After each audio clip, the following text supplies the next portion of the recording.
Vous n'avez pas déjà eu cette sensation en photographie que vous avez beau faire tout ce que vous pouvez, vous n'obtenez pas les résultats que vous vouliez quand vous sortez les photos?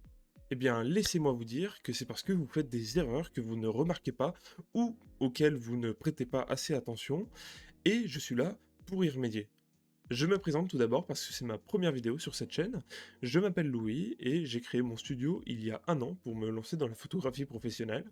Je pratique la photo depuis mes 14 ans et j'ai lancé cette chaîne dans le but de vous apprendre un max sur ce que je connais en photographie, vous partager mes expériences au cours des années suivantes et vous dire ce que j'aurais aimé savoir en débutant la photographie. Sur ce, sans plus tarder, on va commencer avec le sujet du jour, comment faire une photo correcte en 4 étapes. Numéro 1, vous ne prenez pas assez votre temps. Je veux dire par là que je vous rappelle que la photographie, c'est un métier de patience. Observez les détails, l'environnement, ce qui peut être intéressant à rajouter dans votre composition, ça peut être vraiment intéressant et rajouter un plus dans votre photo, ce qui fait que votre photo sera naturellement plus remplie et vous aurez plus de facilité à trouver votre photo belle ou à faire une belle photo. Ça peut être un rayon de soleil, ça peut être une branche bien placée, ça peut être un endroit surélevé, ça peut être une barrière à laquelle votre sujet peut se poser, ça peut être n'importe quoi autour de vous. Donc, en somme, chaque élément est potentiellement un élément qui pourrait améliorer la composition de votre photographie et donc améliorer la beauté en général de votre photographie. Bien sûr, quand il s'agit d'une prestation payée, vous avez moins de temps, mais alors profitez-en pour faire du repérage avant sur les lieux, regardez un peu ce qui se passe au niveau du soleil, les endroits, les différents endroits, ou là où votre sujet peut se poser, et vous verrez que naturellement ça va venir au fil du temps et vous vous direz naturellement bah ça peut être cool, par exemple. Numéro 2, vous réglez mal votre exposition et c'est probablement un des facteurs les plus gros pour lesquels vos photos ne paraissent pas comme vous voulez. Si vous connaissez le triangle de l'exposition, il y a de fortes chances que vos photos soient un minimum belles parce que c'est un des plus gros éléments à connaître de la photographie. Sinon, si vous ne connaissez pas, laissez-moi vous dire que vous avez potentiellement le concept le plus gros et le plus important à connaître de la photographie avant de commencer. Le triangle d'exposition, c'est quoi? C'est tout simplement un schéma qui relie les trois paramètres de votre appareil photo, à savoir l'ISO, la vitesse d'obturation et votre ouverture. On va parler tout d'abord de l'ouverture. L'ouverture, c'est quoi? C'est ce qui exprime en f-stop ou en t-stop, ça dépend de votre milieu de pratique, soit le cinéma, soit la photographie, mais ça exprime à quel point votre diaphragme de l'objectif est ouvert ou fermé. Si vous voyez à l'intérieur de cet objectif, on voit un volet qui s'ouvre et qui se ferme, et bah ça c'est l'ouverture de mon diaphragme. Cette ouverture, au plus elle est fermée, au plus votre objectif laissera passer moins de lumière et au plus les choses derrière seront nettes. Et au plus elle est ouverte, au plus l'objectif laissera passer de lumière et au plus votre sujet sera net avec un arrière-plan flou, ce qu'on appelle le bokeh. L'ouverture, c'est un concept physique assez complexe qui relie beaucoup d'éléments physiques. Donc, si vous voulez voir une vidéo plus explicative et beaucoup plus axée physique et science, je vous laisse vous abonner et je sortirai dans pas longtemps normalement une vidéo expliquant tout ce concept. Attention à ne pas confondre sur l'ouverture, votre valeur, au plus elle est petite, au plus votre ouverture est grande.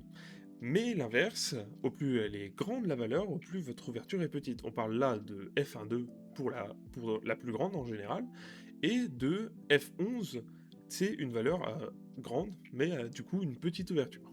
Par exemple, pour vous remontrer avec l'objectif de cinéma que j'ai là, vous êtes en ouverture T1.2, et là, vous êtes en ouverture T16. Donc, elle est très fermée, comme vous voyez, pourtant la valeur est grande. Après ce concept, vous avez la vitesse d'obturation. La vitesse d'obturation, c'est quoi? C'est tout simplement la vitesse à laquelle le volet de votre appareil photo qui cache le capteur va s'ouvrir et se fermer.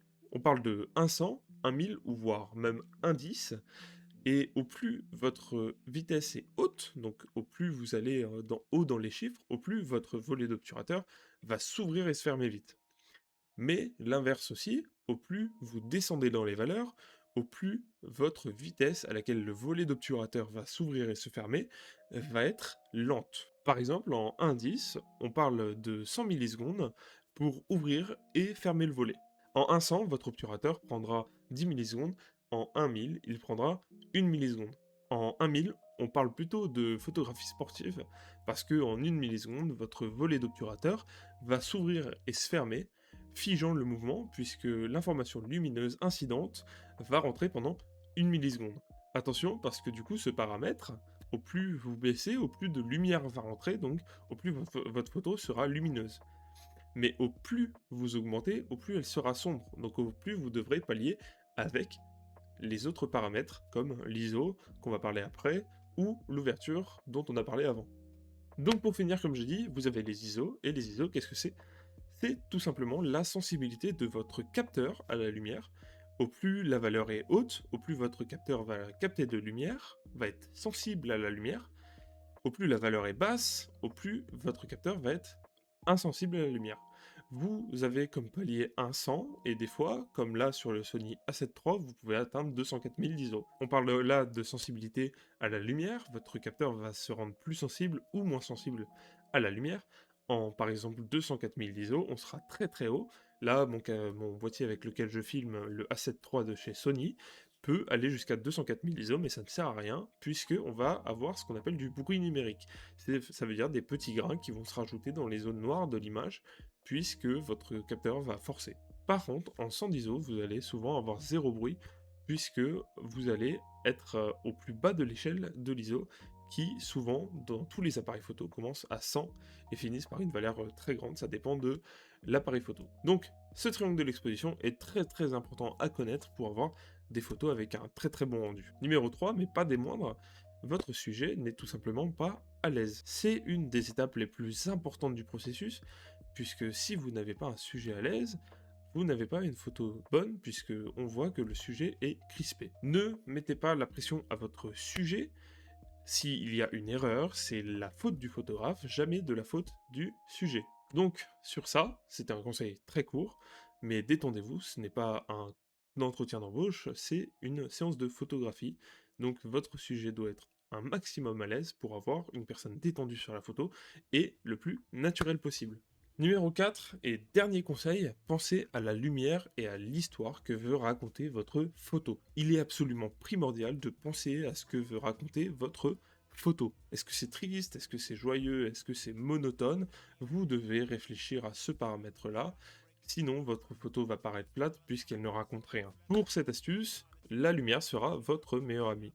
Qu'elle soit chaude parce que vous voulez créer une ambiance chaleureuse, ou qu'elle soit froide parce que vous voulez créer des tons contrastés, votre lumière sera votre meilleur allié pour de bonnes photos. Vous pouvez ajouter des ombres, vous pouvez surtout même en dégager, vous pouvez ajuster la couleur de la lumière, vous avez des tonnes d'options à votre disposition, même avec le soleil, pour avoir une belle photo qui raconte quelque chose et qui n'est pas plate. Donc amusez-vous, créez volontairement des scènes, créez des scènes avec de différentes lumières, créez différentes ombres, créez différentes manières d'éclairer votre sujet. Ne restez pas figé sur un modèle d'éclairage, c'est pas parce qu'on vous a dit éclairage à un quart que c'est tout le temps éclairage à un quart et que votre photo ne doit pas changer. Donc tout simplement, osez en photographie avec la lumière, c'est votre meilleur allié.